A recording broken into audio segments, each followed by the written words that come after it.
Okay, this is problem number 43, which states Aurora invested $8,000 in two stocks. One stock decreased in value by 8%, the other by 20%.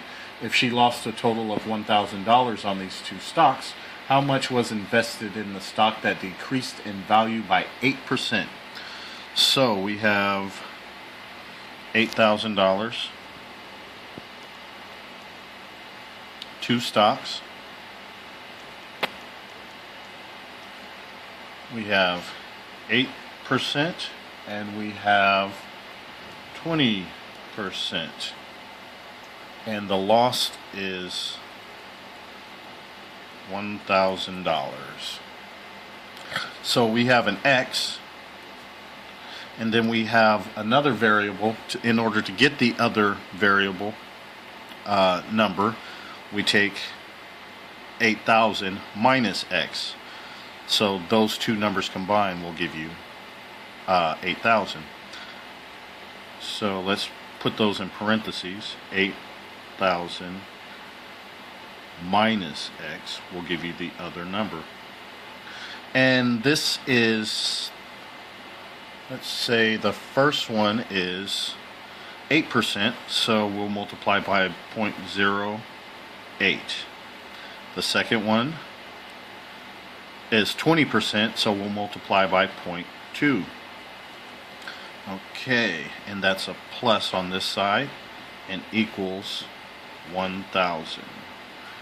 Those two losses equal 1,000.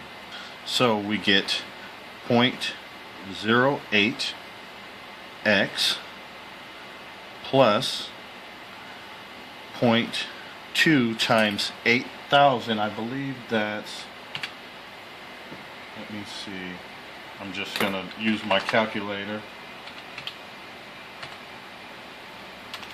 Oops. 0.2 8,000, 1,600. I should have known that.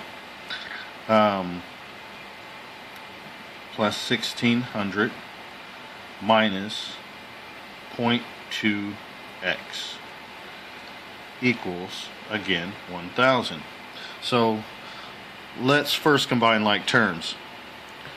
0.08 minus 0.2, because it's a negative, positive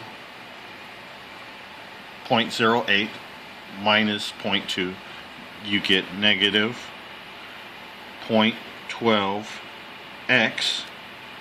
And let's move this 1,600, isolate it, put it by itself, and subtract it from both sides. That's negative 600 equals negative 0.12. So now we want to divide both sides by negative 12, or negative 0.12, however you want to say it. And when you divide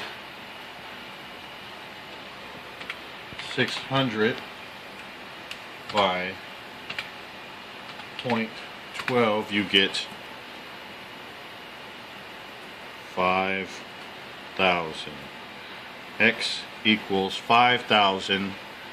The other stock, which would be 8,000 minus X, which is 5,000, would be, of course, 3,000. 8,000 minus 5,000 equals 3,000. Let me move that up a little bit. Okay.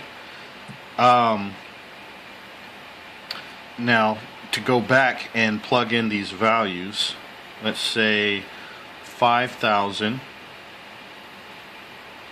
times 0.08 equals 400. 3,000 times 0.2 should equal 600.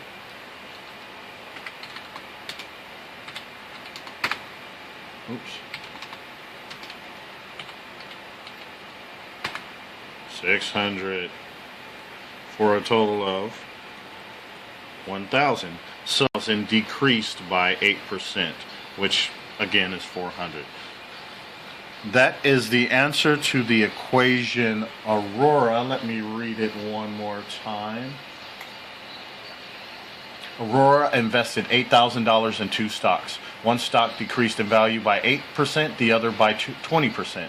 If she lost a total of $1,000 on these 2 stocks, how much was invested in the stock that decreased in value by 8%?